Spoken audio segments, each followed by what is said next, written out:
수 있어. 뭔가 달라. 눈치채지 못. 낯선 사람들을 조심해. 이젠 할 수 있는 게 없다는 건가요?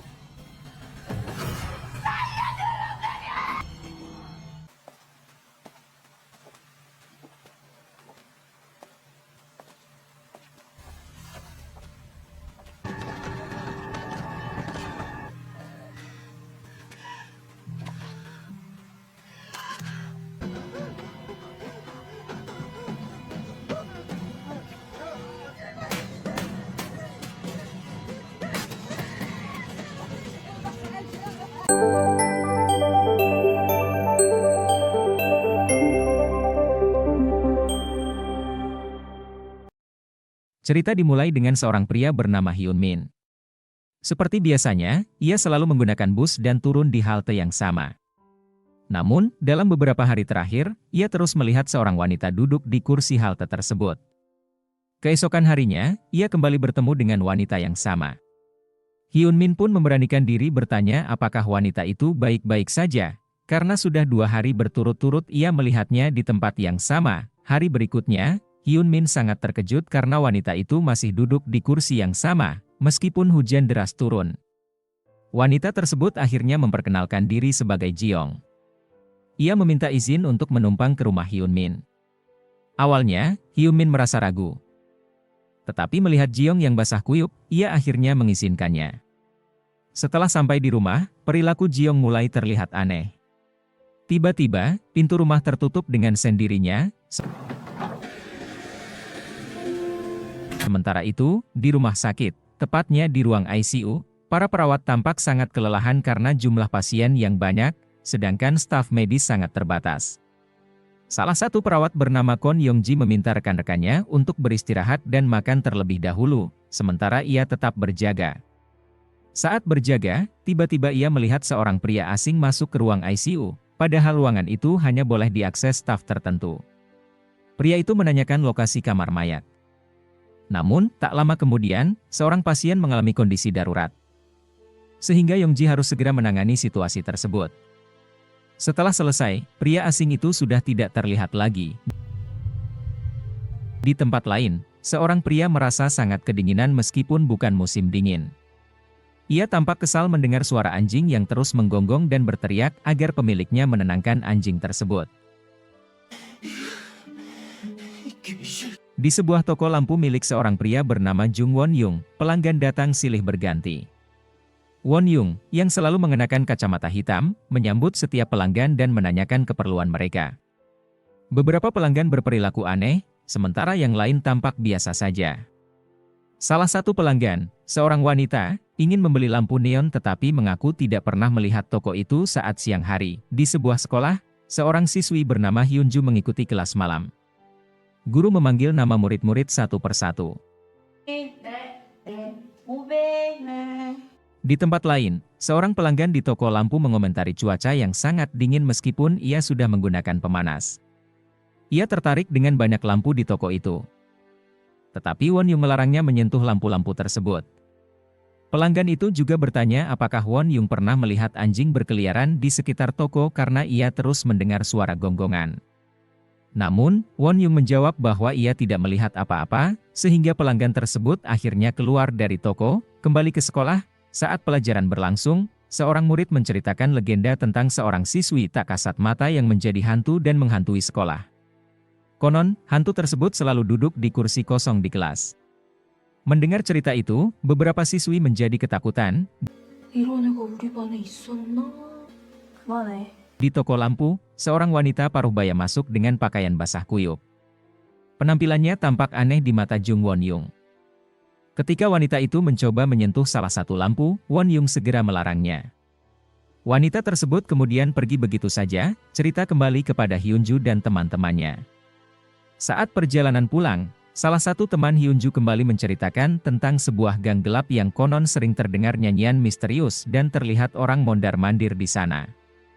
Hyunju merasa ketakutan karena ia harus melewati gang itu sendirian untuk membeli lampu pesanan ibunya. Ketika ia melewati gang tersebut, Hyunju menyadari ada seseorang yang mengikutinya dari belakang. Dengan perasaan panik, ia segera berlari menuju toko lampu.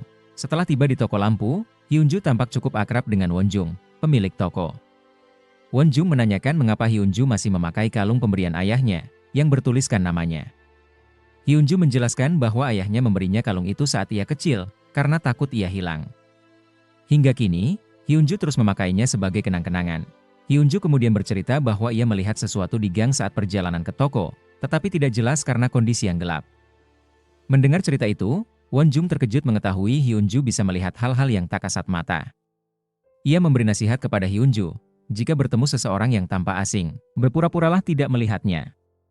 Namun, jika sudah terlanjur, jangan tunjukkan bahwa Hyunju menyadari keanehan mereka, bersikaplah seperti biasa. Saat itu, pantulan kaca meja menunjukkan bayangan Wonjung yang terlihat seperti seorang kakek. Hyunju menyimpan nasihat itu dalam hati. Sebelum pulang, Wonjung memberikan sebuah senter untuk berjaga-jaga. Di sisi lain, Hyunmin, yang membawa Jiong ke rumahnya, mulai merasa ada yang aneh. Ketika ia memberikan handuk kepada Jiong, ia menyadari bahwa kuku wanita itu tampak terbalik, terlihat tidak wajar. Jiong kemudian membuka koper yang ia bawa, mengeluarkan pisau dan gunting. Hyunmin yang melihat hal tersebut langsung merasa ketakutan. Saat Jiong keluar dari rumah Hyunmin, ia bertemu dengan Hyunju yang tinggal bertetangga dengan Hyunmin. Hyunju menyapa Jiong, yang tampak terkejut karena Hyunju bisa melihatnya. Cerita berlanjut ke episode kedua. Seorang wanita bernama Sunhee sedang mencari tempat tinggal. Ia menemukan sebuah apartemen dengan harga sewa yang sangat murah.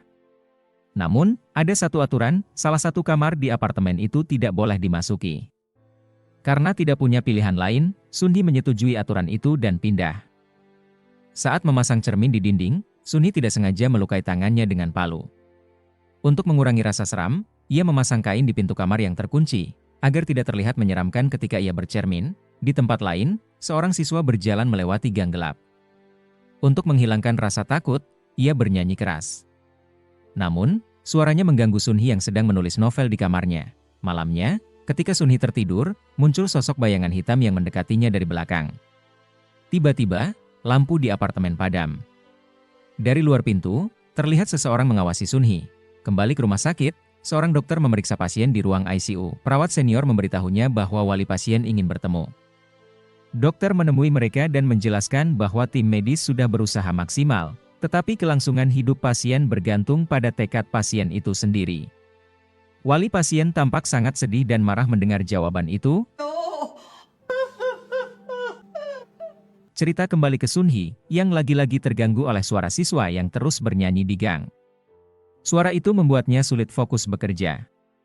Pada saat yang sama, lampu di apartemennya kembali padam. Namun, Sunhee melihat kamar yang terkunci itu tiba-tiba bercahaya terang dari balik pintu. Sementara itu, di rumah sakit, perawat Yongji yang baru selesai bertugas memutuskan untuk beristirahat di toilet.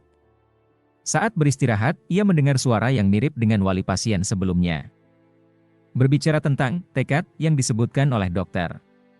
Yongji teringat bahwa ia pernah berada dalam keadaan koma, dan tekad untuk hidup memang harus datang dari diri pasien sendiri. Tiba-tiba, lampu toilet berkedip, dan Yongji merasa seperti dihantui.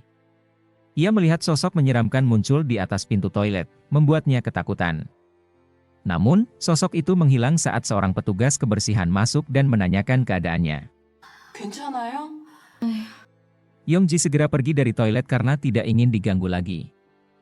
Kembali ke cerita Sunhee, ia akhirnya memberanikan diri untuk masuk ke kamar misterius yang selama ini dilarang. Di dalam kamar itu, ia menemukan siswa yang suka bernyanyi di tengah gelap malam. Sunhee langsung memarahi siswa tersebut. Namun, yang mengejutkan, siswa itu tiba-tiba berlari ketakutan, seolah melihat sesuatu yang menakutkan pada diri Sunhee. Di sekolah, para siswa telah pulang, kecuali seorang teman sekelas Sunhee yang tertidur di meja. Sunhee mencoba membangunkan temannya. Tetapi meskipun sudah digoyang-goyang, temannya tetap tidak bangun. Sunhee akhirnya memutuskan untuk pulang, tetapi harus melewati gang gelap untuk membeli bola lampu pesanan ibunya. Di tengah perjalanan, ia bertemu dengan seorang wanita tua yang tampak kebasahan karena hujan. Dengan rasa iba, Sunhee mendekati wanita tersebut dan memberikan payungnya. Namun, saat berjalan bersama, wanita itu tiba-tiba berubah menjadi sosok hantu dengan tubuh yang panjang dan menyeramkan.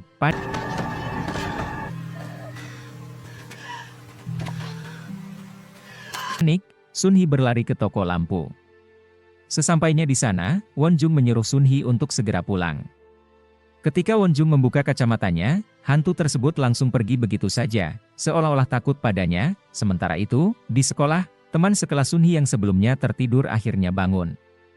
Saat itu, ia melihat seorang siswi duduk di kursi kosong yang sering mereka gosipkan sebagai tempat duduk hantu. Siswi itu bertanya kepadanya, "Apakah kamu bisa melihatku?" Di tempat lain, siswa yang suka bernyanyi di tengah gang gelap bertemu dengan Jiong. Ia meminta Jiong untuk menemaninya menyusuri gang karena merasa takut. Di rumah Sun Hee, situasi semakin aneh.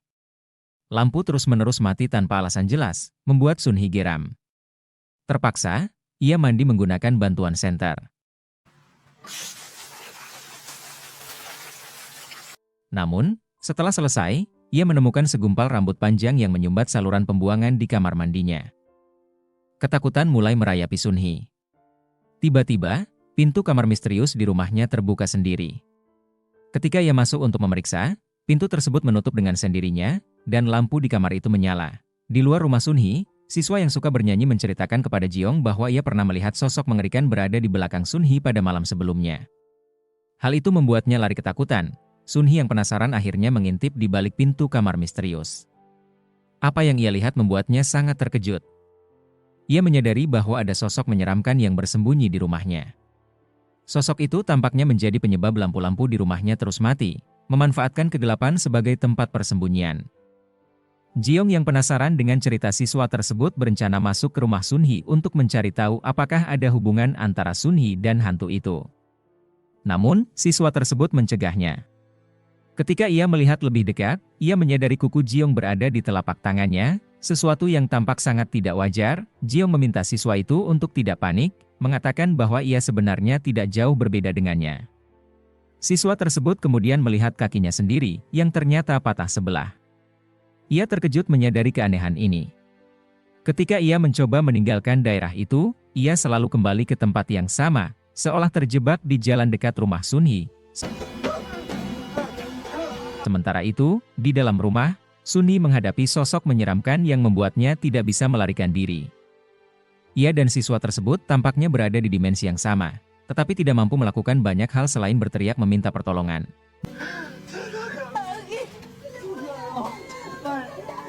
Di toko lampu, Jiong datang membawa koper yang tampak meneteskan darah. Tidak lama kemudian, seorang detektif mendatangi toko, menambah suasana misterius yang menyelimuti cerita ini.